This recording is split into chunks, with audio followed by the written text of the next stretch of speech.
Hello everyone, happy Father's Day to all your fathers out here, and I'm here with my father, Matt. I am Jason Siegel, here with Matt Siegel. How are you doing today, Matt? I'm well, thank you. It's good. So has a sports moment ever changed your life? Yes, many sports moments have been very important in my life. I think for me though, the most important sports moment in my life came when I was 11 years old in 1975, and my father was a big Celtic fan, and at that time I really wanted my own team to root for, so I picked a team whose name I liked, and it was the Golden State Warriors, led at that time by Rick Barry, in the Hall of Fame now.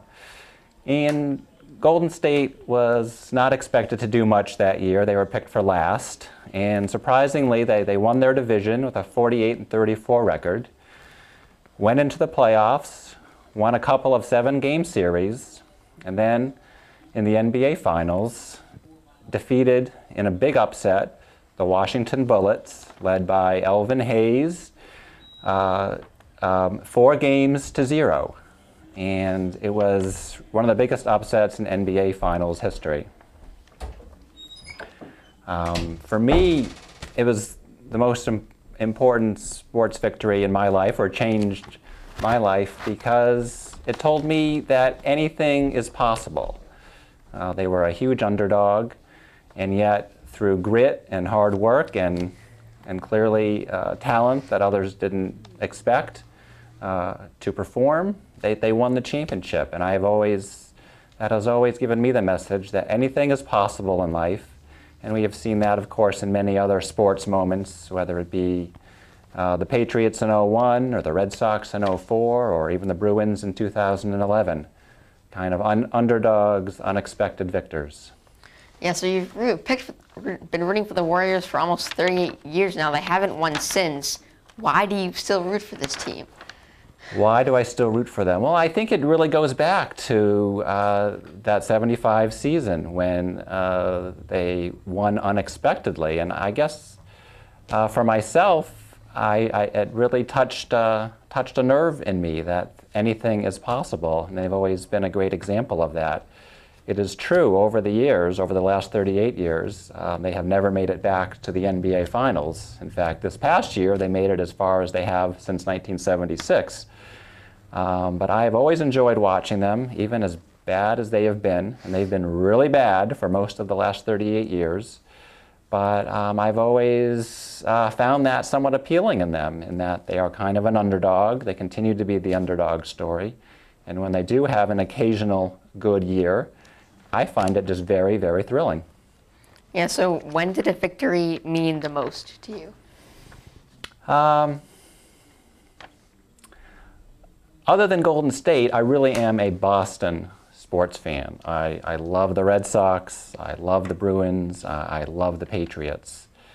And because I'm a Golden State fan, I was not that big of a Celtic fan. So the Celtic championships in the 70s and 80s didn't mean that much to me. So for me, between the Bruins winning in 1972 when I was just 9, and the Patriots winning in 2001, there were no Boston championships that meant that much to me. So for me, it really was, I think, the '01 Patriots, again, a team who lost their starting quarterback, Drew Bledsoe, to injury, started 0-2. Tom Brady came in, and they finished the season on an 11-3 run, beat the Raiders in the Snow Bowl, beat Pittsburgh in Pittsburgh, and then, as a 2-touchdown underdog, beat the Rams. To me, that meant the most to me. Again, they were an underdog as well, just like the Warriors were in '75, and I just think that's a great, great story. Yeah, so who was the greatest athlete you ever saw? There have been many, many great athletes, of course, in my lifetime. Certainly, Bo Jackson is probably literally the greatest athlete ever, playing football and professional baseball at a high level. But for me, I honestly think Cam Neely is one of the greatest athletes, probably underrated athletes, that I've ever seen. In the late '80s, he was a player who basically, it was a combination of Milan Lucic in terms of his physical ability to hit people and dominate space, and David Krejci with his ability to score goals. And Cam Neely had both. He was a 50-plus goal scorer, I believe, for at least 3 years during the late 80s and early 90s, and he scored over 40 goals several other years. And yet he also had over 100 penalty minutes many a time. He was physically dominating. He obviously had an incredible scoring touch. And to me, that combination of skill and physicality, I have hardly ever seen in any sport at any time. Yeah, so you talked about Bo Jackson. The Dodgers center fielder who was just called up a few weeks ago, Yasiel Puig, is being compared to Bo Jackson. What do you think about Yasiel Puig's performance? Well, Yasiel Puig is just 22, and he's only been in the major leagues for less than 2 weeks at this point. But certainly there's not much more he could have done in his first 2 weeks.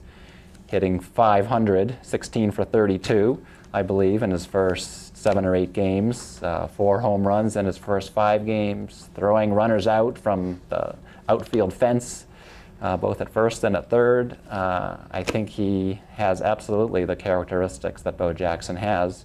What we'll need to see is that he has health and can continue with this kind of performance over a longer period of time. All right, well, thank you very much for your time, Matt. If anyone has any questions about the Warriors, just contact my dad. He is basically a Warriors encyclopedia. All right, well, thank you, Matt, and happy Father's Day to everyone. From Matt Siegel, I'm Jason Siegel.